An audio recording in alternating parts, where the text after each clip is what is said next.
IIQA clarification response process IIQA स्पष्टीकरण प्रतिसाद प्रक्रिया। यह वीडियो डॉक्टर पवन मांडवकर द्वारा बनाया गया है, जो नैक मूल्यांकनकर्ता और इंदिरा महाविद्यालय के प्रधान आचार्य है। आपको अधिक जानकारी और अद्यतन परिपत्रों के लिए नैक वेबसाइट से जुड़े रहने की सलाह दी जाती है। IIQA यानी कि institutional information for quality assessment, इस प्रक्रिया में IIQA ऑनलाइन सबमिट करने के बाद वेरिफिकेशन के दौरान नैक द्वारा उपस्थित शंकाओं का समाधान करना यानी कि क्लैरिफिकेशन रिस्पॉन्स सबमिट करना महत्वपूर्ण होता है। IIQA ऑनलाइन सबमिट करते ही आपको ईमेल प्राप्त होगा जिसमें लिखा होगा you have successfully submitted your IIQA। NAAC portal पर भी आपको यही स्टेटस दिखाई देगा। IIQA सबमिशन के बाद 2 से 7 दिनों के भीतर आपको आगे की जानकारी आपके मेल पर प्राप्त होती है।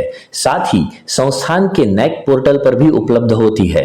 या तो आपका IIQA स्वीकार किया जाता है या फिर उसमें कुछ क्लैरिफिकेशन रेज किए जाते हैं, यानी कि कुछ शंकाएं उपस्थित की जाती है। मेल में नीचे लिखा होता है कि स्पष्टीकरण प्रक्रिया का केवल एक दौर प्रदान किया गया है। स्पष्टीकरण के दौरान यदि आवश्यक हो तो आप अपनी IIQA जानकारी संपादित कर सकते हैं और अपलोड किए गए दस्तावेजों को बदल सकते हैं। ऊपर बताए गए उत्तर की अपेक्षित तिथि के भीतर संपादित IIQA जमा करना सुनिश्चित करें। ईमेल के माध्यम से भेजे गए दस्तावेज या स्पष्टीकरण पर विचार नहीं किया जाएगा। IIQA आवेदन की स्वीकृति इस पर निर्भर करती है कि आपके द्वारा दी गई जानकारी आपके दस्तावेजों से कितनी मिलती है। अगर IIQA और जोड़े गए दस्तावेजों में कोई कमी नहीं है तो IIQA जल्दी स्वीकार किया जाएगा। हर दिन पोर्टल पर क्लैरिफिकेशन या नोटिफिकेशन देखते रहना जरूरी है। अगर वहां क्लैरिफिकेशन मांगा जाता है तो वहां क्लिक करने पर या पोर्टल पर बाईं ओर मैनेज IIQA में व्यू IIQA क्लैरिफिकेशन पर क्लिक करने पर एक विंडो ओपन हो जाएगी। उसमें सबसे ऊपर last date of submission of clarification response दी रहेगी। आपको इस तारीख तक ही रिस्पॉन्स सबमिट करना होगा। यह समय केवल 7 दिनों का होता है। नीचे लिखा रहेगा कि आपने जो IIQA सबमिट किया है उसके बारे में नैक को कुछ स्पष्टीकरण चाहिए। स्पष्टीकरण प्रतिसाद की प्रक्रिया जानने के लिए वहां पर क्लिक कर सकते हैं। क्लिक करते ही एक नई विंडो खुल जाएगी और उसमें लिखा रहेगा कि क्लैरिफिकेशन ठीक से पढ़ ले ताकि कौन सी जानकारी आपको देनी है और कौन से नए दस्तावेज जमा करने हैं यह पता चले। दूसरे मुद्दे में IIQA एडिट करने के बारे में बताया जाएगा। आपका IIQA फिर से खुल जाएगा और नैक द्वारा उपस्थित मुद्दों में आप दुरुस्ती कर पाएंगे। जो भी नए दस्तावेज जोड़ने के लिए या बदलने के लिए कहे गए हैं वहां पर आप पुराने दस्तावेज डिलीट बटन पर क्लिक कर निकाल सकते हैं और नए दस्तावेज जोड़ सकते हैं। यह सब आपको स्पष्टीकरण प्रतिसाद यानी कि क्लैरिफिकेशन रिस्पॉन्स देने से पहले करना होगा। तीसरे मुद्दे में यह बताया गया है कि यहां IIQA जमा करने की प्रचलित पद्धति उपयोग में लाने की आवश्यकता नहीं है। IIQA एडिट करने के बाद आप स्पष्टीकरण प्रतिसाद यानी कि क्लैरिफिकेशन रिस्पॉन्स देते ही वो अपने आप जमा हो जाएगा। चौथे मुद्दे में यह बताया गया है कि IIQA एडिट करने से पहले क्लैरिफिकेशन रिस्पॉन्स नहीं भेजना है। आपको नैक द्वारा उपस्थित सभी शंकाओं के उत्तर तैयार करके आपके वर्ड फाइल में रखने हैं। IIQA एडिट होने के बाद आप उन्हें व्यू कर सकते हैं, चाहे तो दुरुस्त कर सकते हैं। फिर रिस्पांस विंडो में आपने जो नैक की शंकाओं का स्पष्टीकरण तैयार किया है उसे प्रतिसाद के रूप में पेस्ट कर सकते हैं। नीचे दिए गए डिक्लेरेशन की चौखट में टिक कर फिर सबमिट बटन पर क्लिक कर सकते हैं। उसमें सबसे नीचे कहा गया है कि समय सीमा का पालन करें, दिए गए तारीख तक प्रतिसाद जमा करें और अगर प्रतिसाद जमा करने में कोई दिक्कत आ रही है तो यह सुनिश्चित करें कि IIQA में कोई मुद्दा छूट तो नहीं गया। आप प्रीव्यू PDF कर उसे डाउनलोड भी कर सकते हैं और व्यू अपलोडेड डॉक्यूमेंट्स भी देख सकते हैं। वहां पर अगर एरर या वार्निंग है तो वहां आप देख सकते हैं। अगर IIQA का बार 100% हरा दिखाई दे रहा है तो आप आपका प्रतिसाद जमा कर सकते हैं। प्रतिसाद जमा करते ही फिर से पोर्टल पर IIQA जमा होने का पहले वाला स्टेटस दिखाई देगा और क्लैरिफिकेशन विंडो में नो क्लैरिफिकेशन लिखा रहेगा। आगे आपको नैक की ओर से आने वाली अगली सूचना का 1 से 7 दिनों तक इंतजार करना होगा। आपने स्पष्टीकरण प्रतिसाद योग्य रूप में दिया है और नैक का समाधान हुआ है तो आपका IIQA स्वीकार किया जाएगा। अगर आपने जमा किए दस्तावेजों के और भरी हुई जानकारी के बारे में कोई शंकाएं है तो फिर से क्लैरिफिकेशन के रूप में प्रश्न पूछे जाएंगे या कोई शंकाएं उपस्थित की जाएगी। उत्तर जमा करने के लिए केवल 7 दिनों का समय होता है। निर्धारित समय में आप उत्तर नहीं जमा करते हैं तो हो सकता है कि नैक उनकी समझ से आपकी जानकारी का अर्थ निकालकर IIQA स्वीकार करेगा या फिर नकारेगा। जैसे कि पहले बताया है, प्रथमतः मैनेज IIQA में प्रिपेयर IIQA पर क्लिक करने पर एडिट का ऑप्शन रहेगा। वहां क्लिक करके आप अपने IIQA में बदलाव कर सकते हैं या कोई नए डॉक्यूमेंट्स अपलोड कर सकते हैं। आवश्यक एडिटिंग कर लेने के बाद आप सबमिट रिस्पांस पर क्लिक करें। रिस्पांस में आपके द्वारा ठीक की गई जानकारी लिखें और नियम एवं शर्तों को मान्य करें। इसके बाद सबमिट पर क्लिक करें। सिस्टम आपको पूछेगा कि क्या आपने क्लैरिफिकेशन एडिट किया है, क्या आप IIQA रिस्पांस सबमिट करना चाहते हैं। अगर हाँ है तो ओके पर क्लिक करें। इस प्रक्रिया में आपको यह ध्यान रखना है कि नैक की संपूर्ण जानकारी पोर्टल के माध्यम से ही भेजी जाती है, इसलिए पोर्टल से जुड़ा रहना बहुत आवश्यक है। ज्यादातर जिन मुद्दों पर IIQA स्पष्टीकरण पूछे जाते हैं उनमें से कुछ इस प्रकार है।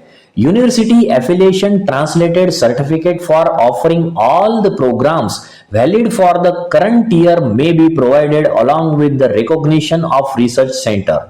चालू वर्ष के लिए मान्य सभी कार्यक्रमों की पेशकश के लिए विश्वविद्यालय संबद्धता अनुवादित प्रमाण पत्र अनुसंधान केंद्र की मान्यता के साथ प्रदान करें।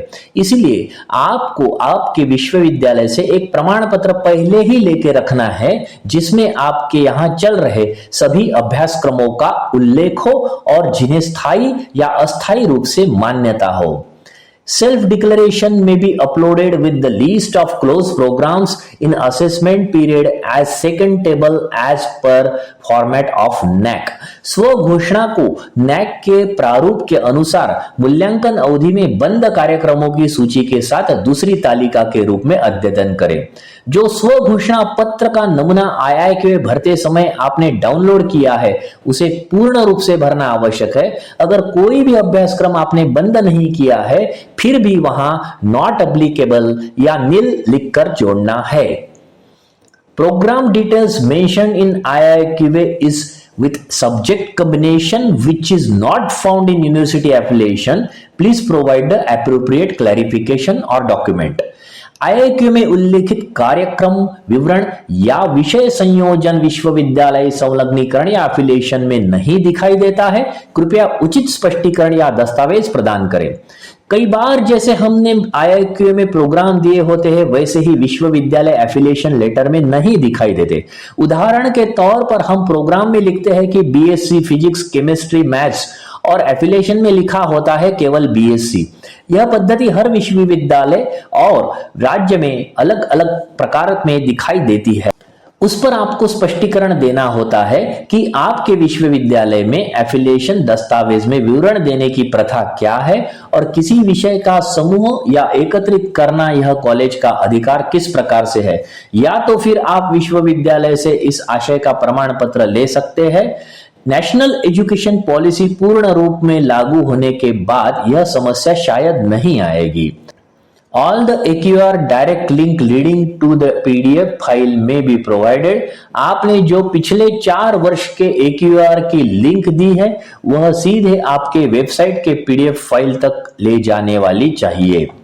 College and Mahavidyalaya are used by affiliating university interchangeably in different affiliation documents. It is advised to maintain the uniformity while getting the new documents so that it matches with IIQA registered name and other documents such as UGC and AISHE documents। College और महाविद्यालय इन शब्दों का उपयोग विश्वविद्यालय द्वारा विभिन्न affiliation के दस्तावेजों में अलग अलग रूप में किया गया है। नए दस्तावेज प्राप्त करते समय एक रूपता बनाए रखने की सलाह दी जाती है ताकि यह IIQA में पंजीकृत नाम और UGC और AISHE दस्तावेजों जैसे अन्य दस्तावेजों से मेल खाए। अगर दस्तावेजों में अलग अलग नाम है तो आपको विश्वविद्यालय से यह एक ही इंस्टीट्यूट होने का प्रमाण पत्र लेकर एफिलिएशन की फाइल में जोड़ना होगा। इंस्टीट्यूशनल वेबसाइट में be update with correct list of programmes. संस्थागत वेबसाइट को कार्यक्रमों की सही सूची के साथ अद्यतन करें। अगर आपने जो प्रोग्राम IIQA में दिए हैं वह वेबसाइट से मेल नहीं खाते हैं तो आपको उन्हें आपके वेबसाइट पर अद्यतन करना चाहिए। इसी प्रकार से आपका कॉलेज विभिन्न प्रकार का पाठ्यक्रम चलाता है और एक से अधिक विश्वविद्यालयों से संलग्न है तो सभी विश्वविद्यालयों की जानकारी और एफिलिएशन लेटर के बारे में स्पष्टीकरण मांगा जा सकता है। संस्था की वेबसाइट का URL सही नहीं है या वेबसाइट फंक्शनल नहीं है तो भी स्पष्टीकरण मांगा जा सकता है। आपकी संस्था अगर 2F और 12B में है तो उसकी मान्यता की तारीख और दस्तावेजों का समान होना आवश्यक है। AISHE का रजिस्ट्रेशन प्रमाण पत्र अपलोड नहीं है या आपने आपके इंस्टीट्यूट का पिछले वर्ष का डेटा MHRD AISHE पर अपलोड नहीं किया है तो स्पष्टीकरण आवश्यक है और ऐसी स्थिति में IIQA स्वीकार नहीं होगा। सूचना अधिकार 2005 की जानकारी आपने कॉलेज की वेबसाइट पर नहीं डाल रखी है या उसकी URL सही नहीं है तो भी आपसे स्पष्टीकरण मांगा जाएगा। एकेडमिक इंफॉर्मेशन में पाठ्यक्रम और कार्यक्रमों की संख्या, प्रोग्राम के डिटेल्स, डिपार्टमेंट सही रूप में नहीं है तो NAAC द्वारा स्पष्टीकरण मांगा जा सकता है। आपकी संस्था का किसी विलायती संस्था से MOU है और आपने उसका प्रूफ नहीं दिया है तो वहां भी दिक्कत आ सकती है। आपका परमानेंट एफिलिएशन लेटर कुछ समय पुराना हो सकता है लेकिन आज की तारीख में वह लागू है, इसीलिए विश्वविद्यालय से इस अर्थ का प्रमाण पत्र या कोई पत्र अवश्य लेकर रखें। NAAC द्वारा IIQA एप्लीकेशन को प्रोसेस करने के लिए अधिकतम 14 दिनों का समय लगता है। आपको हर दिन NAAC पोर्टल पर लॉगिन करके स्थिति जाननी होगी। हो सकता है कि क्लैरिफिकेशन रिस्पांस सबमिट करने के दूसरे ही दिन आपका IIQA स्वीकार किए जाने की सूचना पोर्टल पर IIQA अप्रूव्ड के रूप में दिखाई देगी। स्पष्टीकरण प्रतिसाद की इस प्रक्रिया में यदि कोई समस्या हो तो ऐसे में आप सपोर्ट हेल्प डेस्क का प्रयोग कर सकते हैं, वहां इश्यू रेज कर सकते हैं। आपकी समस्या से संबंधित जानकारी लिखकर या ईमेल द्वारा भी सबमिट कर सकते हैं। NAAC कर्मचारी जल्द से जल्द कार्यवाही करने का प्रयास करेंगे। बाद में आप अपना पोर्टल देख सकते हैं कि आपकी समस्या सुलझ गई है या नहीं। तो ये था IIQA क्लैरिफिकेशन रिस्पांस प्रोसेस या IIQA स्पष्टीकरण प्रतिसाद प्रक्रिया का विश्लेषण। अगर आपको यह वीडियो अच्छा लगा तो लाइक करें, शेयर करें और NAAC के बारे में अन्य वीडियो के लिए सब्सक्राइब करना ना भूलें। धन्यवाद।